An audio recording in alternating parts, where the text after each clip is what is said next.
The class system in MMORPGs have been a staple in the genre since pretty much the beginning of time.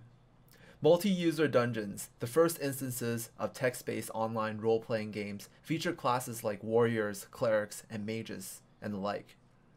Dungeons & Dragons, though a board game, really helped flesh out many aspects of role-playing, featuring the classes Fighting Man, Magic User, and Cleric in its very first edition. In the past decade, highly successful MMORPGs depended on a class system to keep everything streamlined and balanced. However, a classless system was not unheard of in RPGs or even MMORPGs. In the past, there has been various games that allowed you to customize your characters and live your own unique fantasy. I'm here to share with you both the story aspect and a mechanic of Tracium Forge of Epics, a concept that I wish to see in the game. This is only one piece of the puzzle, but it's also part of my ultimate vision for Tracium. And I believe it's something that will make the game even more fun and amazing. Beyond the fact of simply looking cool or feeling cool, a classless system has to allow for players to not only live out their fantasies, but also it has to be practical and viable in gameplay. I want to bring attention to a game that I was enjoying about half a year ago. It's a private World of Warcraft server called Project Ascension. What the project was a WoW server that allowed for players to customize their own characters using the abilities of original classes of WoW. It was a super cool concept and I had a lot of fun playing the game, but the turnover rate for players was also extremely high. People would get into the game, play for a month, and quit. The problem, as many players found, was although the game allowed for infinite combinations of unique classes, WoW itself was not created to be classless. There were certain meta builds that completely trashed everything else, certain skills that were too good to pass up on, and it even became mandatory to take those skills. The original desire for players to live out their class fantasies quickly died out. Sure, you can play as a really cool Shadow Warrior, but you only do half the damage of a guy that puts everything into buffing one ability and does a one-button Frostbolt spam. You'll also get one shot in PvP by the guy running a Paladin build that stacked all his damage into hitting you super hard with Seal of Righteousness. Yeah, if you talk about it like that, it doesn't seem too fun now, does it? So, how do we make customizable classes that are fun and cool from a design standpoint and still be viable from a gameplay standpoint? I'm going to be bringing attention to another custom game mode from another highly popular game that I've played in the past, OMG Dota. Dota, as some may know, is a MOBA, multiplayer online battle arena, featuring a roster of over 100 unique heroes.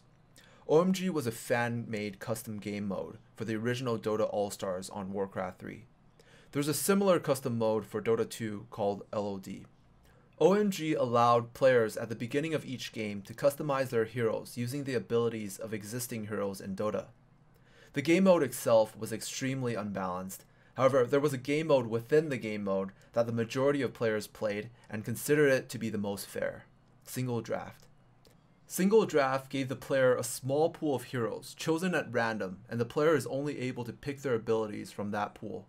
Additionally, players can choose 3 normal skills and 1 ultimate skill. This forced players to use what they have at hand and come up with a creative idea to utilize their resources. Now, I'm not planning to make a game that forces players to build their characters based entirely on RNG. The custom class system I want to create for Tracium Forge of Epics is one that is incremental and modular. I want players to be able to gain access to tools to further customize their character as they progress through the game. Live their class fantasy, but also have it be viable in gameplay. As they play and choose the direction that they want to pursue, they will be able to unlock more options for customization until they have the character of their dreams. Having a modular system is really going to help with balancing. There's not going to be some crazy scaling that makes a single ability do 300% more damage, or stacking stuns to do chain crowd control, or anything stupid like that. I plan to split up abilities into various categories: offensive, defensive, crowd control, support, utility, mobility, passive, ultimate, etc. For example, an ability like the Kamehameha from Dragon Ball that blasts an energy wave forward will be an offensive ability. Something like Yasuo's Wind Wall from League of Legends that blocks projectiles will be a defensive ability. Anything that slows, roots, stuns, paralyzes, tranquilizes, charms, controls, or inhibits the enemy in any way would be a crowd control ability. Support abilities would include direct healing, shielding, healing over time, or short-term temporary buffing. Utility abilities can pretty much be anything that doesn't directly contribute to combat. Something like Blink from WoW, or any charges and dash would be a mobility ability. That was kind of a tongue twister. Passive abilities are, well, passive. Anything that doesn't require you to activate. They could also be toggleable too. And ultimate abilities can pretty much be anything really strong on a long cooldown.